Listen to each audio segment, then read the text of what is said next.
Steps కూడా ఇప్పుడే తీసుకోవాలి కాబట్టి రాష్ట్ర ప్రభుత్వం ఆ పద్ధతిలో ఆలోచన చేయాల్సిన అవసరం ఉంది. కాబట్టి వెంటనే మేము డిమాండ్ చేస్తూ ఉన్నాం రాష్ట్ర ప్రభుత్వాన్ని, ముఖ్యమంత్రిని, సరైన పద్ధతుల్లో మీరు ముందు పోవడం లేదు.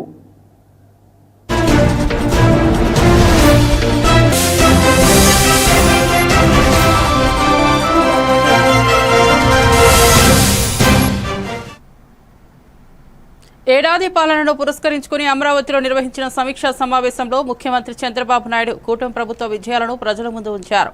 ఆకాంక్షల నుండి అభివృద్ధి సుపరిపాలనలో తొలి అడుగు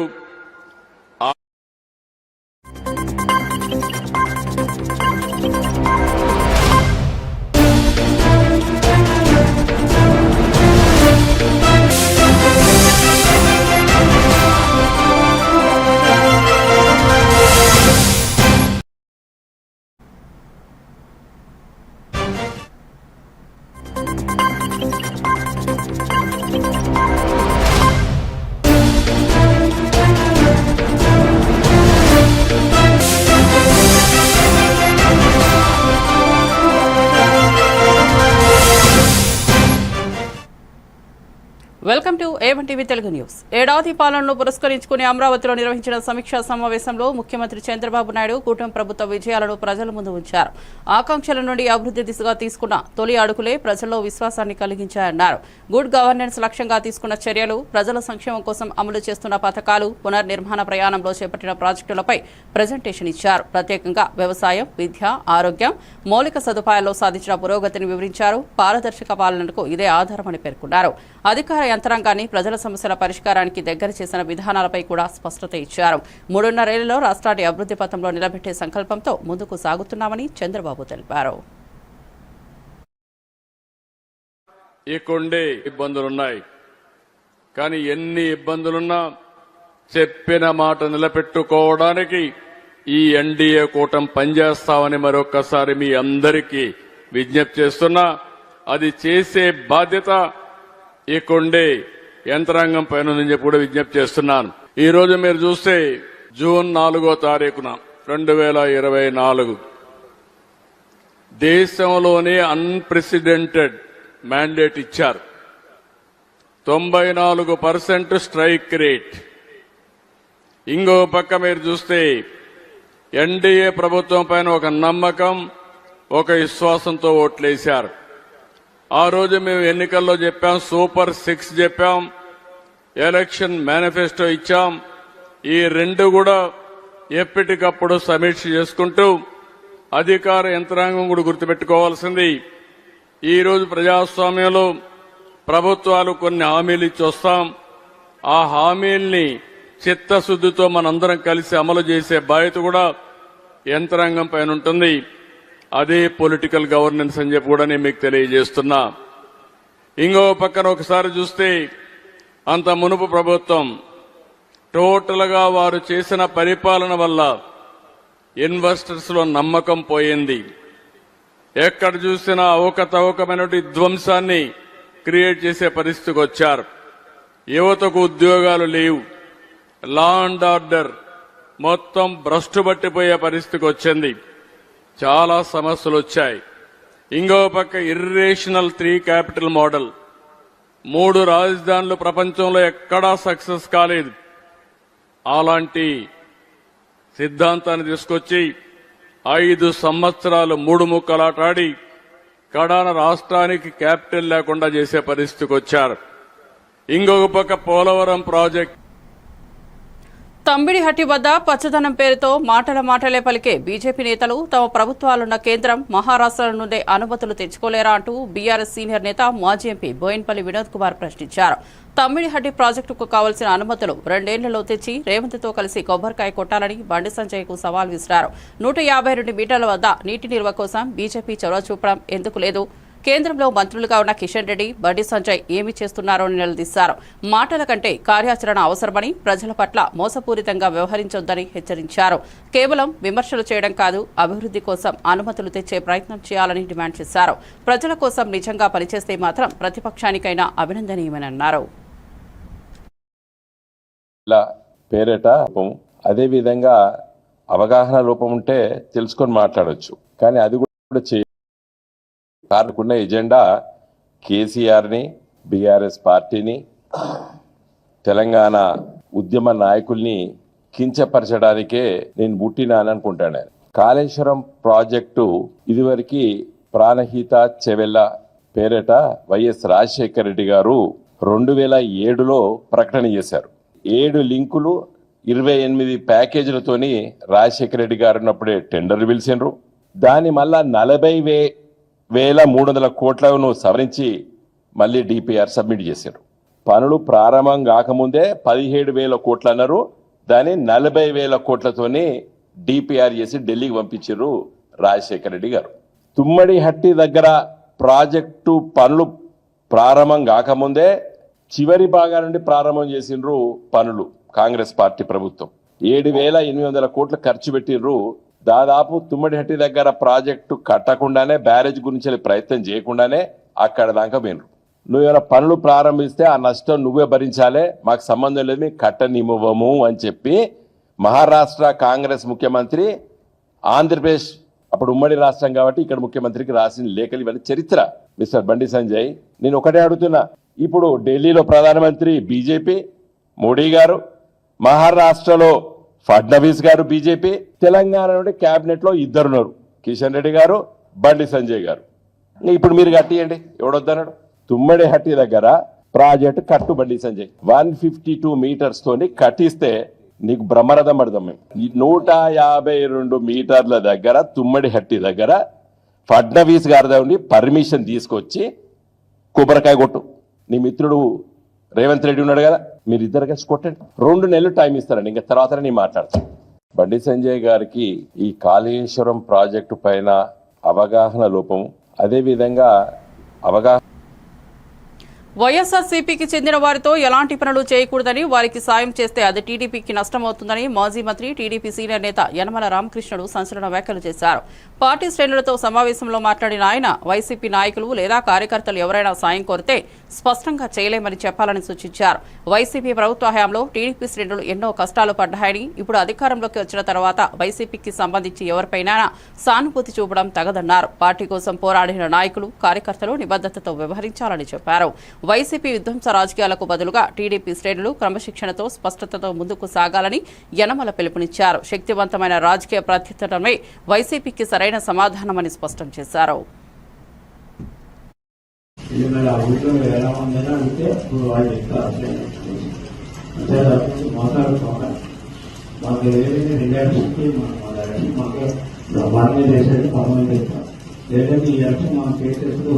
చాలా బాగా చేస్తారు. మన ఎలక్షన్ పంచాయతీ అంత స్ట్రిక్ట్ గా ఉంటేనే దానికి బాగా ఉంటుంది. మరి 2 సార్లు రాదు, ఒకసారి చెప్పేసాము 2 సార్లు రాదు. అట్లా మీరు ఎవరైనా వైసీపీ వాళ్ళు బుధవారం చేసుకుని ఇక్కడికి వచ్చి మీరు చెప్పారు, నేను ఎట్లా చేయాలి, ఇది మరి ఆ ఊళ్ళో ఎలా ఉందని అడిగితే వాళ్ళు చెప్తారు.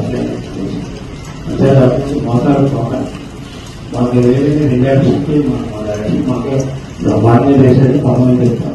లేదంటే ఈ ఎలక్షన్ మనం ఫేస్ చేస్తే వచ్చే ఎలక్షన్ చాలా బాగా చేస్తారు. మన ఎలక్షన్ చేయలేదు, వచ్చే ఎలక్షన్ బాగా చేస్తారు. వచ్చే ఎలక్షన్ ఎవరు చేసేది ఇటువంటి కబుర్లు మనకు ఉన్నటువంటి శక్తి, మనకు బ్రహ్మాండమైన శక్తి ఉంది. అవడానికి పని చేయండి. పేరు చిత్తశుద్ధికి వస్తారంటే చేసుకోండి, కానీ వచ్చే క్యారెక్టర్ నెసర్ చేయాలి ఎప్పుడు. అందుకని ఎవరు తీసుకొస్తున్నామని అడుగుతాను. ఆ వచ్చే క్యారెక్టర్ బట్టి నేను చెప్తాను, రావచ్చా రాకూడదా, అది ఒక ఉపయోగంగా లేదా. ఉపయోగం ఉంటే మనమే చేసుకుంటాం, రాజకీయంగా ఉపయోగం ఉంటే ఎందుకు కాదంటే ఎవరినైతే మాత్రం. అందుకని ఇవన్నీ కూడా మనసులో పెట్టుకోండి. అంటే అందుకే మొహమాటం లేకుండా చెప్పిన ఎవరికైనా ఎవరు కూడా వైసీపీ వాడికి ఒక వైఎస్ఆర్సీపీ అధినేత జగన్మోహన్ రెడ్డిపై పెట్టిన తప్పుడు కేసులతో ఏమీ సాధించలేరని మాజీ ఎమ్మెల్యే కాసు మహేష్ రెడ్డి గట్టిగా హెచ్చరించారు. మీరు ఎన్ని కుట్రలు పన్నినా, ఎన్ని తప్పుడు కేసులు బనాయించినా జగన్ భయపడే నాయకుడు కాదు అన్నారు. ప్రజల మద్దతుతో ముందుకు సాగారను, చట్టాలు అరెస్టులతో ఆపలేరన్నారు.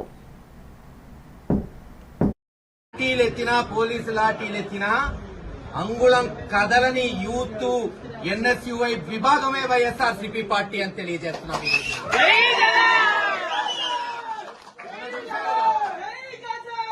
మొన్న చూశారు పర్టికులర్ గా సత్తెనపల్లి రెంటపాళ్ల గ్రామం పోలీసులు 100 మందికే పర్మిషన్ ఇస్తాం, 100 మంది కన్నా అనుమతి ఇవ్వమంటే స్వచ్ఛందంగా 30,000 మంది వచ్చారు. మీరు లాఠీ ఎత్తితే శాంతియుతంగా ఉంటాం, తిరగబడమేమో, కానీ ఎల్లప్పుడూ ఇలాగే ఉంటుంది అనుకోవద్దు. అన్యాయం చేసిన పోలీసులని జగన్మోహన్ రెడ్డి గారు వచ్చిన తర్వాత డిస్మిస్ చేసే వరకు పోతాయి. రేపటువంటి ఘటనలు పునరావృతం. ప్రతి ఎన్ఎస్యుఐ యూత్ ఈ రోజు కథంతో వచ్చారు, స్వచ్ఛందంగా వచ్చారు. చూస్తున్నారు మీరంతా. తమ అన్నదమ్ములకి, తమ స్నేహితులకి న్యాయం చేయాలని వాళ్ళు వచ్చారు. ఈ రోజు ఎలక్షన్స్ లేవు, ఓట్లు అడగడానికి రాలేదు. అది వాళ్ళ నిబద్ధత. జగన్మోహన్ రెడ్డి గారి సైన్యం అంటే ఈ రోజు నసరావుపేటలో చూపెట్టారు. లాఠీలతో కొడుతున్న బాంచ తేల్చుకుంటామన్నాడు కానీ ఒక్కడు వదిలిపెట్టిపోలేదు. దట్ ఈజ్ జగన్మోహన్ రెడ్డి గారు అంటే. మీరు కేసులు పెట్టినా భయపడేవాడు జగన్మోహన్ రెడ్డి గారు కాదు. పల్నాడు పర్యటనలో సీఎం జగన్ కాన్వాయ్లో ఉన్నట్లు తెలిపిన వైఎస్ఆర్సీపీ నేత దాసరి వీరయ్య సింగయ్య మృతిపై అనుమానం చేశారు. తాము చేసే సమయానికి అతను స్వల్ప గాయాలతో ఉన్నాడని, తలకు గాయాలేమీ లేవని, కేవలం కాలర్ బోన్ దగ్గరే చిన్న గాయం కనిపించిందన్నారు. వైఎస్ఆర్సీపీ కార్యకర్తలు తావే అతన్ని ఆసుపత్రికి తరలించాలని అనగా ఏఎస్ఐ రాజశేఖర్ అడ్డుకున్నారని, అంబులెన్స్లోనే తీసుకెళ్లాడన్నాడని వివరించారు. మృతికి గల కారణాలు ఏమిటో స్పష్టత కావాలని డిమాండ్ చేశారు. ఇక న్యాయవాది కోటేష్ మాట్లాడుతూ తాము అక్కడే ఉన్నామని, 2 వీలర్పై వచ్చి పడితే గాయాల్లోనే సింగయ్య శరీరంపై ఉన్నాయని, తానే తన కారులోని గొడుగు ఇచ్చి ఆయనకు సహాయం చేశానని తెలిపారు. ఎస్పీ మాటలు అసత్యంగా ఉన్నాయని, వీడియోల ఆధారంగా తప్పుదోవ పట్టిస్తున్నారని ఆరోపించారు. జగన్ కారు అనే ఆరోపణలు చేయడంతో పాలకుల కుట్ర ఉందని తేల్చి చెప్పారు. లీగల్ గా దీనిపై పోరాడతామని స్పష్టం చేశారు. శేఖర్ గారు ఆ కాన్వాయ్లో మేము కూడా ఉండటం జరిగింది. ఆ కాన్వాయ్లో వెళ్ళేటప్పుడు మేము ఏటుకూరు అక్కడికి వెళ్ళేసరికి ఒక డివైడర్ మీద ఒక వ్యక్తి స్వల్ప గాయాలతో ఒక వ్యక్తి ఉన్నారు. ఆయన చుట్టూ జనం ఉన్నారు. ఆ తర్వాత పోలీసు వాళ్ళు వచ్చారు. ఇతన్ని ఈ దారి నుంచి ఆ దారికి తీసుకెళ్లి 108లో తీసుకెళ్లటం కోసం ప్రయత్నం చేస్తున్నారు. ఈలోపు మేము కూడా బాధ్యతగా వెహికల్ తిప్పుకొని వచ్చి ఆటో తీసుకొచ్చి ఆటోలో తీసుకెళ్దామంటే ఏఎస్ఐ రాజశేఖర్ గారు లేదు, ఒక పావు గంటలో వెహికల్ వస్తుంది, ఫస్ట్ ఎయిడ్ చేస్తారు, దాంట్లో తీసుకెళ్దామన్నారు. ఈలోపు మా దగ్గర ఉన్న ఎండగా ఉంటే గొడుగు కూడా తీసుకొచ్చి గొడుగు కూడా వేయటం జరిగింది. అలాగే అతన్ని పేరు, ఊరు, అలా ఫోన్ నెంబర్లు అవన్నీ అడిగాము, వాళ్ళకి కమ్యూనికేషన్. అలాగే ఆ నియోజకవర్గ ఇన్ఛార్జిగా ఉన్న బలసాని కిరణ్ గారితో కూడా మాట్లాడి 108 వెహికల్లో వీళ్ళని ఎక్కించి పంపిస్తున్నాము, మీరు కూడా హాస్పిటల్ చూస్తే బాగుంటుందని చెప్పేసి మేము కూడా ఫోన్ చేసి చెప్పడం జరిగింది. అతను ఆ రోజు ఆ ఇన్సిడెంట్ కాడున్న టైంలో ఉన్న పరిస్థితిలో అతను చనిపోతాడని మేము అసలు ఎలాగూ ఊహించలేదు. చక్కగా మాట్లాడాడు, మంచినీళ్ళు కావాలన్నాడు, మొహం మీద నీళ్ళు కొట్టి మంచినీళ్ళు తాగాడు, చాలా మంచిగా ఉన్నాడు. ఎక్కడా కూడా తలకు కానీ ఎలాంటి గాయాలు కూడా కాలేదు. ఈ కాలర్ బోన్ దగ్గర జస్ట్ ఈ ముఖం మీద ఒక చోట ఇట్లా దెబ్బలు తగిలి దూకుపోయిన గాయాలే తప్ప అలా లేవు. మరి తర్వాత ఏం జరిగింది అనేది ఈ రెడ్ బుక్ రాజ్యాంగంలో ఏమైనా జరుగుతున్నాయి, ఏ టైంకి ఏం చేస్తున్నారో తెలియని పరిస్థితి. అయితే మరి నిన్న టైరు ఎక్కిందని చెప్పి కొన్ని వీడియోలు వచ్చేసాడు. టైరు ఎక్కితే మాత్రం అతను బతికే పరిస్థితి లేదండి. అతను చాలా చిన్నగా ఉన్నాడు. ఆ పరిస్థితి అయితే 100% లేదు. టైర్ ఎక్కితే మెడ అంతా ఇదంతా ఇది అవ్వాలి, కానీ అతనికి తగిలింది కాలర్ బోను, అతనికి తగిలింది చేతులకు ఇక రాసుకుపోయిన టైపులోనే ఉంది. మేమైతే వైఎస్ఆర్ పార్టీ తరఫున ఎవరు పట్టించుకోలేదు, మేమే పోలీసులను తీసుకెళ్ళామని ఆ కొంచెం వీడియోనే చూపిస్తున్నారు. అక్కడ మా దగ్గర కూడా ఇప్పుడు వీడియోలు మావి కూడా ఉండయి, అవి కూడా మీడియా దృష్టికి తీసుకొస్తాము. అక్కడ మేము దగ్గరుండి మా కార్యకర్తల దగ్గరుండి 108లో ఎక్కించడం జరిగింది. కాకపోతే అతను అంత సివియర్ పొజిషన్లో లేడనే దాని మీదే బీజేపీ ఎంపీ బండి సంజయ్పై ఎమ్మెల్సీ దాసోజు శ్రవణ్ తీవ్ర విమర్శలు గుప్పించారు. రేవంత్ రెడ్డి చెప్పే మాటల్ని రామచిలుకల బండి సంజయ్ మాట్లాడుతున్నారని ఎద్దేవా చేశారు. బీజేపీ నేతలంతా ఒకే వేదికపై ఉన్న సమయంలో బండి సంజయ్ తన సొంత ఎజెండాతో బయటకు వచ్చాడని, ఇది పార్టీకి అవమానకరమని తెలిపారు. గోదావరి నీళ్లను ఏ రాష్ట్రం ఎత్తుకుపోతున్నా నోరు మెదపని బండి సంజయ్ ఇప్పుడు తల్లిపాలు తాగి రొమ్ము గుద్దినట్లు మాటలు మాట్లాడడం విడ్డూరమన్నారు. రేవంత్ రెడ్డి రిమోట్ నొక్కితే ఎగిరే తోలుబొమ్మలా బండి సంజయ్ మారిపోయారని ధ్వజమెత్తారు. తెలంగాణ హక్కుల విషయంలో ఓ పక్షాను నిలబడలేని బీజేపీ నేతలు రాజకీయ నాటకాలతో ప్రజలను మభ్యపెడుతున్నారని ఆరోపించారు. రాష్ట్ర ప్రయోజనాల కంటే వ్యక్తిగత బల ప్రదర్శనకే ప్రాధాన్యమిస్తున్న బండి సంజయ్ నడవడికపై తీవ్ర అసహనం వ్యక్తం చేశారు. ఎంక్వైరీ జరగాల, సిబిఐ ఎంక్వైరీ జరగాలి. రేవంత్ రెడ్డి మీట నొక్కుతాడు, తోలుబొమ్మ లెక్క బండి సంజయ్ ఎగిరి పడుతున్నట్టుగా మాత్రమే నిన్న మాట్లాడింది తప్ప ఇంకొకటి లేదని నేను భావిస్తా ఉన్నాను. ఒకటి, ఈటల రాజేందర్ గారి మీటింగు మొత్తం బీజేపీ అగ్రనాయకత్వం అంటే మీ టీవీలు పేపర్లు అన్ని ఫ్రంట్ పేజీల న్యూస్ పెడితే సగం కాలమ్స్ రాసి పడేస్తాయి. పక్కన నా వార్త కూడా రావాలా అని చెప్పని ఆ స్పేస్ మేనేజ్మెంట్ కోసం చిల్లర డ్రామాలు ఆడినరా, మొత్తానికి ఒక ప్రత్యేకమైన ప్రెస్ మీట్ పెట్టినరు. అది ఆ మీటింగ్ను నలిఫై చేసేటట్టు ప్రయత్నం. రెండవది, సిబిఐ ఎంక్వైరీ జరగాల, సిబిఐ ఎంక్వైరీ జరగాలని చెప్పని నిన్న చిలక పలుకులు పలికిండు బండి సంజయ్ గారు. ఒకవేళ సిబిఐ ఎంక్వైరీ జరిగినట్టయితే we are ready, party is ready. KCR గారు, హరీష్ రావు గారు, లేకపోతే పార్టీ అంతా ఏ ఎంక్వైరీలైనా పెట్టుకొని ప్రజల ముందు కాళేశ్వరం ప్రాజెక్టు ఒక వరదాయిని లెక్క నిలబడ్డది కాబట్టి ఏ ఎంక్వైరీ పెట్టుకున్నా, ఎన్ని హెరాస్మెంట్లు చేసినా రైతుల కోసం మేము కొట్లాడతామని చెప్పని పార్టీ రెడీగా ఉన్నది. మరి ఈ దీంట్లో ఆల్రెడీ నోటీసులు ఎదుర్కొన్నట్టు ఈటల రాజేందర్ కూడా సిబిఐ ఎంక్వైరీ వస్తాయి కదా. ఈటల రాజేందర్ సిబిఐ ఎంక్వైరీ ఎదుర్కొన్న తర్వాత ఓ సిబిఐ విచారణ ఎదుర్కొంటున్న పార్టీ అధ్యక్ష పదవి ఎట్లా చేస్తారు, తప్పిస్తారు కదా అని చెప్పని అదొక రెండో కుట్రకోణం. ఒకటి, మీటింగ్ స్పేస్ రావద్దు, మీడియాల కవరేజ్ రావద్దు, తనది కూడా సమానమైన కవరేజ్ రావాలా. ఒకవేళ ఈటల రాజేందర్ తనన్నట్టుగానే సిబిఐ ఎంక్వైరీ జరిగినట్టయితే, ఈటల రాజేందర్ కూడా సిబిఐ కేసులో ఇంప్లికేట్ అయినట్టయితే, ఈటల రాజేందర్ బీజేపీ అధ్యక్ష పదవికి అనర్హుడు అవుతాడు. నా కుర్చీకి నేను మళ్ళీ కుర్చీ మీద కూర్చోవడానికి నాకు పోటీ ఉండదు. ఈటల రాజేందర్ని ఇట్లనే తప్పిస్తున్నది రెండో కుట్ర. మూడో కుట్ర ఏంటి అంటే, ఊరంతా ఒక దారి అంటే ఉలిపికట్ట ఒక దారి. తెలంగాణ అంతా అట్టుడికి పోతా ఉంది. ముఖ్యంగా గోదావరి పరివాహక ప్రాంతంలో ఉన్నటువంటి ప్రజలు కావచ్చు, రైతులు కావచ్చు, రాజకీయ నాయకులు కావచ్చు, అందరూ కూడా ఆగమాగం అయిపోతా ఉన్నారు. ఇవాళ ఈ బరకచెర్ల అని చెప్పిన ఒక అడ్డమైన ప్రాజెక్టు చంద్రబాబు నాయుడు కడతా ఉన్నాడు. మా గోదావరి నీళ్లు ఎత్తుకపోయేటువంటి ఒక ప్రయత్నం చేస్తూ ఉన్నాడు. మా బతుకులు ఎట్లా అని చెప్పని రైతులు ఆగమాగం అవుతుంటే వాళ్లకు సంబంధించిన సమస్యలు మాట్లాడతలేడు రేవంత్ రెడ్డి. చంద్రబాబు నాయుడుకు మద్దతుగా రేవంత్ రెడ్డి వ్యవహరిస్తూ ఉన్నాడు. రేవంత్ రెడ్డికి మద్దతుగా అన్నట్టుగా నిన్న బనకచెర్ల గురించి ప్రశ్నలు వేసిండు మీడియా వాళ్ళు. ఇంకా బనకచెర్ల సంగతి ఏంటంటే, నేను అది మాట్లాడా అని చెప్పని పక్కకు పడేసి నేను కాళేశ్వరము సిబిఐ అని చెప్పని మాట్లాడు. ఏమర్థమవుతామని చెప్పండి. బనకచెర్ల మీద చర్చ రావద్దు, సిబిఐ కేసు ఈటల రాజేందర్ మీద రావాలా, బీజేపీ అధ్యక్ష పదవికి రావద్దు, ఆ మీటింగ్ కొలాప్స్ అయినట్టుగా కనబడాలన్నట్టు చిల్లర మనస్తత్వం. ఒక కేంద్ర మంత్రిగా ఉండి ఒక జాతీయ పార్టీకి అధ్యక్ష పదవిలో ఉన్నటువంటి ఒక వ్యక్తి చేసిన ఒక చిల్లర ప్రయత్నానికి రేవంత్ రెడ్డి రామచిలుకగా బండి సంజయ్ మారినట్టుగా కనబడతా ఉంది. వైఎస్ఆర్సీపీలో క్రియాశీలక విభాగాల నాయకులకు రాష్ట్ర కోఆర్డినేటర్ సజ్జల రామకృష్ణారెడ్డి శక్తివంతమైన పిలుపునిచ్చారు. గతంలో స్థానిక సంస్థల ఎన్నికల్లో ప్రజలు మనకు పట్టం కట్టారని గుర్తు చేస్తూ ఇకపై ప్రతి శాఖ పటిష్టంగా ఉండాలని అన్నారు. ముఖ్యంగా పంచాయతీరాజ్ వ్యవస్థ బలోపేతమే గ్రామస్థాయి అభివృద్ధికి బాట వేస్తోందని పేర్కొన్నారు. కూటమి ప్రభుత్వం ఎన్ని కక్ష సాధింపులకైనా కేసులకైనా భయపడే అవసరం లేదని, ఎప్పుడు ఎన్నికలు జరిగాయో వైఎస్ఆర్సీపీనే భారీ మెజార్టీతో గెలుస్తుందని ధీమా వ్యక్తం చేశారు. చంద్రబాబు పాలనలో శాంతి భద్రతలు దెబ్బతిన్నాయని, సంక్షేమ పథకాలు ఆగిపోయాయని విమర్శించారు. 1.67 లక్షల కోట్ల అప్పులు చేసిన ప్రభుత్వం ప్రజల భూములను లాక్కోవడంపై ఆగ్రహం వ్యక్తం చేశారు. జనాన్ని చైతన్యపరిచే కార్యక్రమాలు నిరంతరం చేయాలన్నారు. టెక్నాలజీని వినియోగించి ప్రజల్లోకి పార్టీ వాయిస్ తీసుకెళ్లాలని సూచించారు. కమిటీల ఏర్పాటు పూర్తయితే 18 లక్షల మంది కార్యకర్తల సైన్యం సిద్ధంగా ఉంటుందని తెలిపారు. జగన్ను మరోసారి సీఎం చేయాలన్నదే ప్రతి కార్యకర్త లక్ష్యంగా పెట్టుకోవాలని పిలుపునిచ్చారు. దానికి మించి స్థానిక సంస్థల ఎన్నికల్లో ప్రజలు మనకు పట్టం కట్టారు.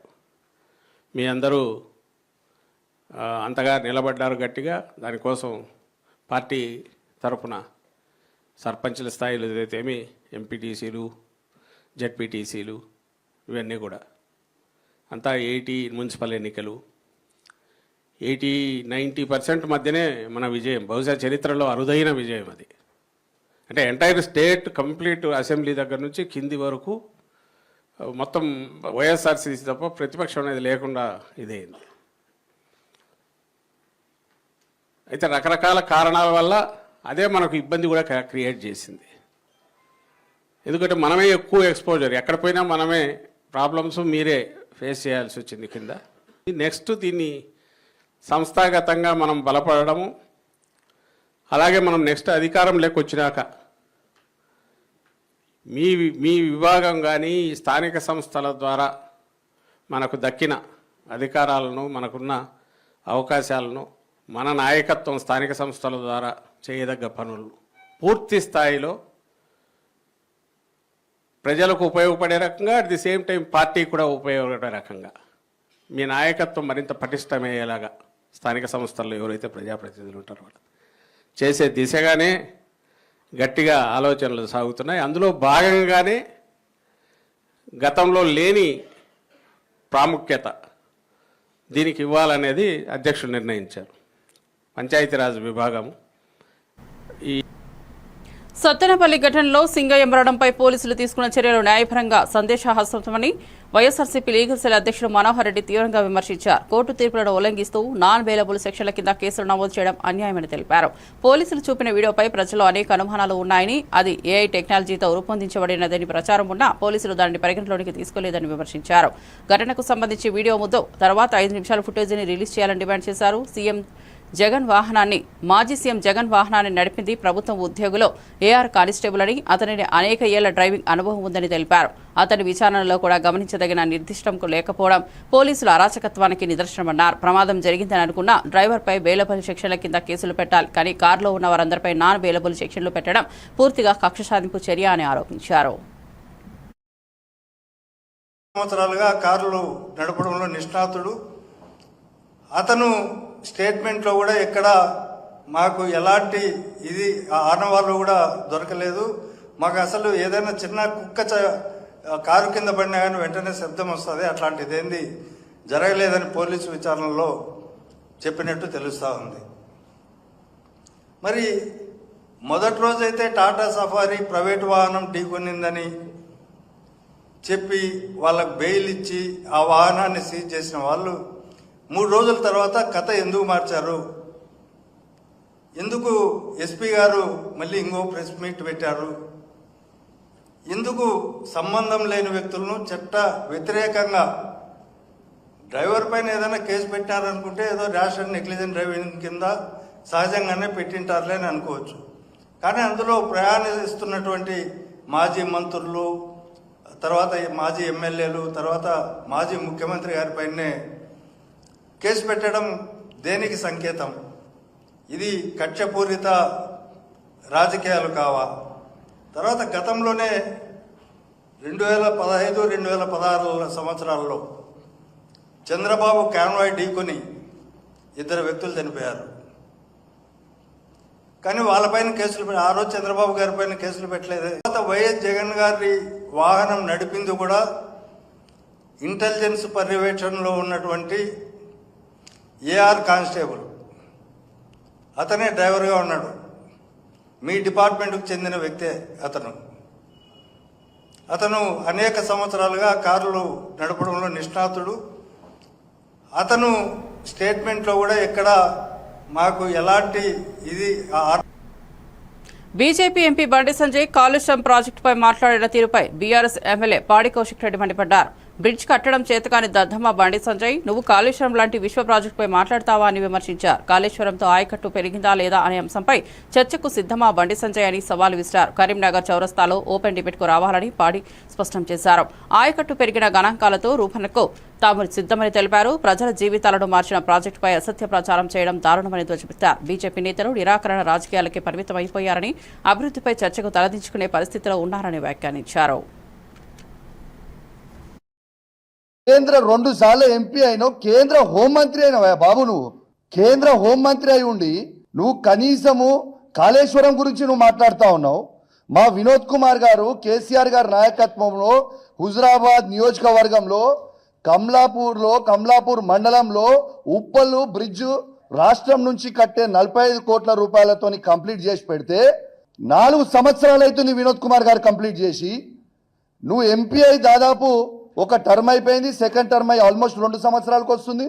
నువ్వు కేంద్ర హోంమంత్రి ఉండి ఆ మధ్యలో జాయిన్ చేయడానికి చేతగాని దద్దమ్మవి బండి సంజయ్. నువ్వు కాళేశ్వరం గురించి మాట్లాడుతున్నావా? నేను ఒకటి, నువ్వు మా హరీష్ రావు గారి గురించి, కేసీఆర్ గారి గురించి, కేటీఆర్ గారి గురించి మాట్లాడే స్థాయి అవన్నీ. రెండోది, నిన్న ఒక్కటే అడిగింది కదా స్ట్రేట్ క్వశ్చన్, ఎట్లా ఆయకట్టు ఎక్కువ వచ్చిందని. నేను బండి సంజయ్ గారిని స్ట్రేట్ క్వశ్చన్ అడుగుతున్నా. మీరు మాట్లాడేటప్పుడు కొంచెం ఆలోచించి మాట్లాడండి. 2004 నుంచి 2014 వరకు కాంగ్రెస్ గవర్నమెంట్ ఉంది. కొత్త ఆయకట్టు ఎంత క్రియేట్ చేసిర్రు? 5,71,000. 2 కలిపితే, అన్ని కలిపితే, స్టెబిలైజేషన్, కొత్త ఆయకట్టు అన్ని కలిపితే వీళ్ళు క్రియేట్ చేసింది 6,64,000 మాత్రమే. ఈ కాళేశ్వరం కట్టిన తర్వాత అన్ని కలిపి 48,74,000 ఎకరాలకి ఇవాళ నీళ్ళు ఇచ్చింది కేసీఆర్ గారు. వాస్తవం ఇది కానా కాదా? మరి నీకు దిమాగ్ లేదా? 2000 నువ్వు అసలు బీజేపీ పార్టీవా, నువ్వు కాంగ్రెస్ పార్టీవా? రేవంత్ రెడ్డి చెప్తే నువ్వు పనిచేస్తావు, బస్ దట్స్ ఆల్. కాబట్టి ఖచ్చితంగా దీనికి నువ్వు జవాబు చెప్పాలి.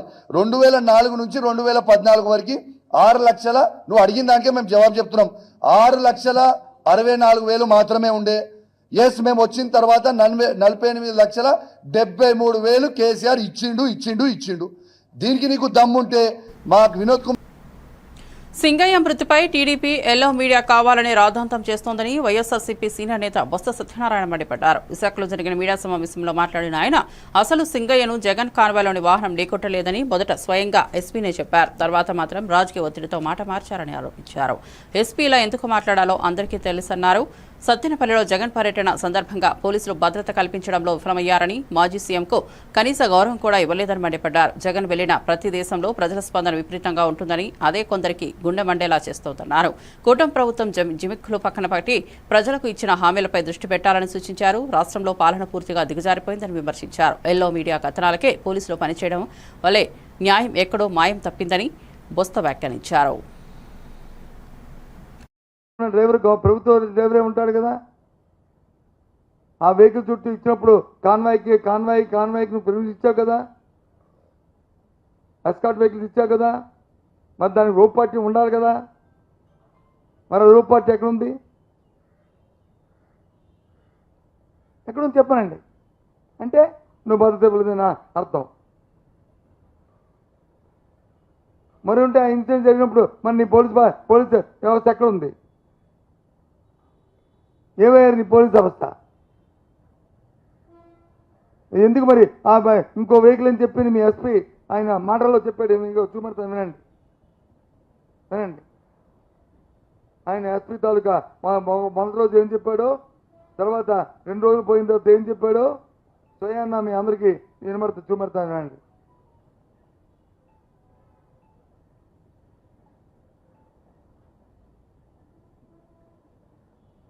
ఇగో పల్నాడు ఎస్పీ కడతా, ముందు బొమ్మ చూడండి, ఎస్పీ గారి ముఖం చూడండి. ఇగో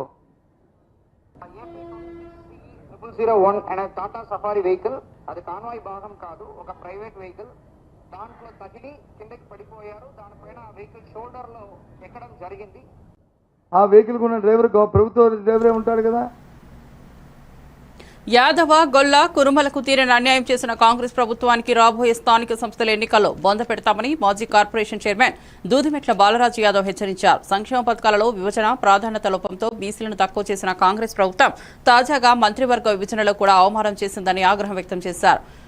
గొర్రెలకు జీవిత బీమా, నట్టల మందులు వంటి ప్రధాన డిమాండ్లపై నిరసనలు చేసినప్పటికీ కాంగ్రెస్ సర్కార్ వేధింపులు మాత్రమే చేసిందన్నారు. బీసీ వర్గాల సొంత హక్కుల కోసం ఉద్యమాలు ఉవ్వెత్తున రగిలిపోతున్నాయని, ప్రజల మద్దతుతో కాంగ్రెస్ ను స్థానిక ఎన్నికల్లో గట్టిగా నేలకూలుస్తామని స్పష్టం చేశారు. బీసీలను విస్మరించినదే ఈ ప్రభుత్వానికి అధోగతికి కారణమవుతోందన్నారు.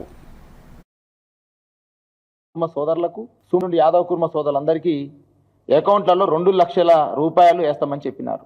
18 నెలలు కావస్తా ఉంది, కనీసం దాని మీద సమీక్ష లేదు. నిన్నగాక మననే ఆ పశుసంవర్ధక శాఖ మంత్రి మాత్రం వచ్చిండు, వాకర్ సిఆర్ గారు. ఆ రోజు కేసీఆర్ గారు గాంధీజీ కలగన్న గ్రామీణ స్వరాజ్యాన్ని స్థాపించాలని ఒక గొప్ప సంకల్పంతో గొర్రెల పంపిణీ పథకం సంబంధించినటువంటి బడ్జెట్ 11,000 కోట్ల రూపాయల ప్రణాళిక రూపొందించింది. ఈ రాష్ట్రంలో మొదటి విడతలో 3,94,000 మంది యాదవ కుర్మ సోదరులకు సుమారు 73,84,000 గొర్రెలన్నిట్లు పంచాలని ఆలోచన చేసి మొదటి విడతలో 73,84,000 గొర్రెల్ని ఈ రాష్ట్రంలో యాదవ కుర్మ సోదరులకి 5,001 కోటి రూపాయలు ఖర్చు పెట్టి మేము ఇవ్వడం జరిగింది. ఆ విధంగా గొర్రెల పంపిణీ పథకాన్ని కేసీఆర్ గారు ప్రారంభిస్తే ఈ దేశంలోనే మాంసం ఉత్పత్తిలో తెలంగాణ నెంబర్ 1 గా నిలిచింది, జీవాల జనాభాలో అగ్రగామిగా నిలిచింది అని రేవంత్ రెడ్డి ఈ గుడ్డి సర్కారుకు ఇవాళ నేను పత్రికా మిత్రుల ద్వారా సూచన చేస్తా ఉన్నా. అదేవిధంగా మేము పాము గరిసో తేలు గరిసో యాదవ కుర్మ సోదరులు చచ్చిపోతే గతంలో కేసీఆర్ నాయకత్వం 1 లక్ష ఎగ్జిగ్రేస్ ఇచ్చేవాళ్ళు. ఎగ్జిగ్రేసి అతోగతి లేదని చెప్పేసి, అతిగతి లేదని చెప్పేసి, ఒకవేళ చనిపోతే 5,000 రూపాయలు గొర్రెకు, 10,000 రూపాయలు పొట్టేలకు ఇన్సూరెన్స్ వచ్చేది. మాకు జీవన బీమా కల్పించని చెప్పేసి గొర్రెలు ఇవ్వాల. గొర్రెలే గాంధీ భవన్ ముట్టడించినాయి, గొర్రెలే ఇవాళ గాంధీ భవన్ ముట్టడించి గాంధీగిరి చేసినాయి. మమ్మల్ని పట్టించుకొని దయచేసి, మా కళ్ళుండి నోరుండి మాట్లాడలేని కబోదుల్లాగా వస్తున్న ఈ కాంగ్రెస్ ప్రభుత్వం ఏదైతే ఉందో ఆ కాంగ్రెస్ ప్రభుత్వానికి నాయకత్వం ఇస్తున్న కాంగ్రెస్ పార్టీ గాంధీ భవన్ ముందు గాంధీలాగా ఎవరించారు, గొర్రెలు గాంధీలాగా ఎవరించి అయ్యా మమ్మల్ని కాపాడమని చెప్పేసి వేడుకుంటే నోరుండి మాట్లాడలేని కళ్ళుండి చూడలేని ఈ కబోదుల రేవంత్ రెడ్డి సర్కారు గొర్రెలను కూడా డీసీఎంలు అరెస్ట్ చేసింది. ఎక్కడి ప్రజాస్వామ్యం అండి? కామారెడ్డి డిక్లరేషన్ ఎవరితో ప్రవేశపెట్టిర్రు? యాదవ్ కుర్మ సామాజికం చెందినటువంటి మా ముఖ్యమంత్రి తీసుకొచ్చి డిక్లరేషన్ పెట్టారు. డిక్లరేషన్ పెట్టి కేసీఆర్ పాలనలో దేశానికి ఆదర్శంగా నిలిచిన తెలంగాణ పల్లెలను రేవంత్ రెడ్డి పాలనలో పూర్తిగా అస్తవ్యస్తం చేశారని మాజీ మంత్రి ఎమ్మెల్యే హరీష్ రావు తీవ్రంగా మండిపడ్డారు. రాష్ట్ర వ్యాప్తంగా గ్రామాలు విచ్చలవిడిగా సమస్యలతో సతమతం అవుతున్నాయని వ్యాఖ్యానించారు. నీటి సమస్యలు, చెత్త సమస్యలు, తక్కువ బడ్జెట్తో పనిచేయాల్సిన పరిస్థితులు ఇలా అన్ని ప్రాంతాల్లో కనిపిస్తున్నాయని చెప్పారు. పల్లెల అభివృద్ధిని నిలిపివేసిన కాంగ్రెస్ ప్రభుత్వానికి మార్పు పేరు చెప్పే అర్హత లేదని ఆరోపించారు. కేసీఆర్ హయాంలో పల్లెల నిత్యం పునర్వికాసంలో ఉన్నాయని, దేశానికి నమూనా అన్న గుర్తింపు వచ్చిందన్నారు. ఇప్పుడు మాత్రం పాలన ఏమాత్రం పట్టుదల లేకుండా సాగుతోందన్నారు. ఈ అస్తవ్యస్తలకు ప్రజలు త్వరలోనే బుద్ధి చెబుతారని హెచ్చరించారు. అప్పులేని పంచాలన్నది ఇంతకుముందు తెలంగాణలో ఏ ఊరికన్నా 50,000 నుంచి 2 లక్షల రూపాయలు అప్పుల పాలైంది. సెక్రటరీ బంగారం కుదబెట్టి అప్పు తెచ్చారు, 3 రూపాయల మిత్తికి తెచ్చి నడిపించారు. ఇప్పుడు సర్పంచులు లేక జనమంతా సెక్రటరీలను తిడుతున్నారు. వాళ్ళకే ముంగడ కనబడతారు, ఎదురుగా కనుక ఏమైనా ట్రాక్టర్ నడతలేదని సెక్రటరీలను తింటే ఇజ్జత్కో గౌరవానికో ఇగరాకపోతాయా అని పెట్టి ఇప్పుడు వాళ్ళ చేతులు ఎత్తారు. ఇక మాకు శాతనైతే లేదంటే తాలబ్షేలు వాపస్ ఇచ్చే కాడికి వచ్చింది. అప్పు లేని పంచాయతీ సెక్రటరీ తెలంగాణలో లేడు. మాజీ సర్పంచుల బిల్లులు ఈ రోజు వరకు విడుదల కాలేదు. పాపం దిగిపోయి ఏడాది అర్థమైనా మాజీ సర్పంచులకు పెండింగ్ బిల్లులు ఇస్తలేవు. పంచాయత్ సెక్రటరీల పెండింగ్ బిల్లులు పడతలేవు. మన ఊరు మనబడి స్కూళ్లు కట్టి ఇవాళ మొత్తం ఆగమైపోయి స్కూళ్లకు తాళాలు వేస్తారు కాంట్రాక్టర్లు వచ్చి. ఎస్సీ ఎస్టీ గురుకుల పాఠశాలలు, మైనార్టీ గురుకుల పాఠశాలలకు కిరాయిలు రాలేదని ఓనర్లు వచ్చి తాళాలు వేసే పరిస్థితి వచ్చింది. ఇదాను మా తెచ్చే మార్పు అంటే ఇదే దాన్ని మేము అడుగుతా ఉన్నాం. కేసీఆర్ ట్రాక్టర్ కొని పెట్టిండు, వెకాల డీజిల్ వచ్చి నడిపించే తెలియలేదా మీకు? ఇక ఆయిల్ మార్చే తెలియలేదా మీకు? ఇది ఏం గవర్నమెంట్ అని మేము అడుగుతా ఉన్నాం. ఇవాళ ప్రజలు గమనిస్తా ఉన్నారు. పల్లెలన్నీ ఆగమైపోయిన పరిస్థితి ఉంది. ఏ పథకం కూడా కొనేళ్తలేదు. గ్యాస్ సిలిండర్ పైసలు పడక 3 నెలలు అయిపోయాయి. అన్ని ఆగమాగం, అంతా సగం మార్పు అన్నారు. ఏం మార్పు? కేసీఆర్ ఆనవాళ్లు లేకుండా చేస్తా అంటాడు. ఏం ఆనవాళ్లు లేకుండా చేస్తావు? ట్రాక్టర్ మూలకు పెడతావా? కేసీఆర్ ఉన్నప్పుడు రోజు ఇంటింటికి ట్రాక్టర్ వచ్చి చెత్త ఎత్తుకపోవు. ఇవాళ కేసీఆర్ ఆనవాళ్లు లేకుండా చేస్తా అని ట్రాక్టర్ తెచ్చినావు, మూలకు పెట్టావు. ఇదేనా ఆనవాళ్లు లేకుండా చేస్తా అంటే? కేసీఆర్ కంటే మంచిగా చేయాలి కానీ కేసీఆర్ చేసిన పనిని పక్కకు పెట్టి ఆనవాళ్లే బుగ్గలేసే తెలివి లేదా? ట్రాక్టర్ నడిపే తెలివి లేదా? ఇక ఆనవాళ్లు లేకుండా చేస్తా కేసీఆర్ ని మరి. బీజేపీ ఎంపీలు బండి సంజయ్, ధర్మపురి అరవింద్ రాజ్యాంగబద్దమైన పదవుల్లో ఉండి కూడా చిల్లర రాజకీయాలు చేస్తున్నారని ఎమ్మెల్యే డాక్టర్ సంజయ్ ఆగ్రహం వ్యక్తం చేశారు. ప్రజలు ఓట్లేసి గెలిపించిన తమ సొంత ప్రజలకే ఈ ఎంపీలు ద్రోహం చేస్తున్నారని మండిపడ్డారు. తెలంగాణ హక్కులపై నిలబడి పోరాడాల్సిన స్థానంలో బీజేపీ నేతలు మాత్రం తెలంగాణ నుంచి గోదావరి నీళ్లు తరలించేందుకు జరిగిన కుట్రలకు సహకరిస్తున్నారన్న ఆరోపణలు గంభీరంగా ఉన్నాయని తెలిపారు. నీటి ప్రాజెక్టుల విషయంలో కేంద్రం తీసుకుంటున్న వైఖరికి వీరు మద్దతిస్తున్న తీరును ప్రజలు గమనిస్తున్నారని హెచ్చరించారు. తెలంగాణ ప్రజల భవిష్యత్తులో ఆడుకునే చిల్లర రాజకీయాలకు బీజేపీ ఎంపీలు బానిసలుగా మారిపోవడం దురదృష్టకరమన్నారు. రాష్ట్రం హక్కులను కాపాడే విషయంలో వారికి సమాజం తప్పక ప్రశ్నించాలని అన్నారు. రాజ్యాంగబద్ధమైన పొజిషన్లో ఉన్నప్పుడు మా అందరం కూడా ఓత్ తీసుకుని ప్రమాణ స్వీకారం చేసినప్పుడు నిజాయితీగా ఉంటామని ప్రమాణ స్వీకారం చేస్తాం. అలాంటిది వాళ్ళని ఎన్నుకున్న ప్రజల్నే, అంటే గోదావరి పరివాహకంలో ఉన్న మేమందరం కూడా, ధర్మపురి అరవింద్ అయినా బండి సంజయ్ అయినా, వాళ్ళు ఎన్నుకున్న ప్రజల్నే వాళ్ళు ఇవాళ వాళ్ళ నోట్లో మట్టి కొడతా ఉన్నారు. ఇంత దారుణం అంటే సెంట్రల్ వాటర్ కమిషన్, నిన్న ఇంగ్లీష్ లో చదవలేదో మరి బండి సంజయ్ నాకు అర్థం కాలే కానీ, కేంద్రీయ Jal Aayog central water commission బ్రహ్మాండమైన ఒక రాసి దీంట్లో ఇంత మంచిగా చెప్పిందంటే, as evident from detail water availability the net water available at the barrage location is about 165 TMC అని రాసింది. అక్కడ వరకు చదివి, అది కూడా ఆయన చదివినట్టు లేడు, ఎవరు చెప్పిన ఆయనకి. సరే ఏం చేసిండో మనకు అనవసరం కానీ, ఒక రాజ్యాంగబద్ధమైన కేంద్ర మంత్రి ఇంత సిగ్గు చేయటంటే, ఇక్కడ లీగల్గా అంటే మా వినోదన్న గారు లాయర్ కూడా కాబట్టి నేను ఒక విషయం అడగదలుచుకున్నాను. Easy not liable. దాని కింద ఏం రాసినారు వాళ్ళంటే, దాని కింద నెక్స్ట్ లైన్ సెంటెన్స్ ఏం రాసినారంటే, the water available is 165 TMC% depend 75% dependability which includes perceived surpluses from the share of upper states of 63 TMC. అంటే పైనున్న రాష్ట్రాలవి దాంట్లో 63 TMCలు అని ఎంత క్లియర్ గా రాసినారు దీంట్లో. అంటే మనకెంత 102 TMCలు మిగిలినాయి. అది కూడా ఎప్పుడు 152 మీటర్లు కలిపితే అని సెంట్రల్ వాటర్ కమిషన్ అంటే, ఇది సెంట్రల్ వాటర్ కమిషన్ అంటే కేంద్ర ప్రభుత్వం నుంచి వచ్చేదే ఇది. అలాంటిది దాని కింద ఇంకా బ్రహ్మాండంగా రాసినారు, the project is advise to review the quantum of divertible flows from Pranahita barrage site considering the overall availability of the location. అంటే అక్కడ అవైలబుల్ లేవు, దాన్ని మార్చని కూడా సెంట్రల్ వాటర్ కమిషన్ రాసింది.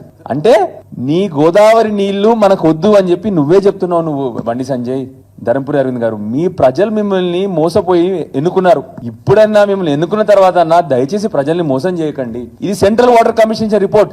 నేను వినోద్ గారో, ఇక్కడ శ్రవణ్ అన్ననో, ఇక్కడ లేకపోతే గంగ్ల కమలాకర్ అన్ననో, కౌశిక్ రెడ్డి రాసిన రిపోర్ట్ కాదు ఇది. ఇది మీరు చదివినది ప్లస్ మీరు చూపెట్టిన పేపర్ అంట ఇది.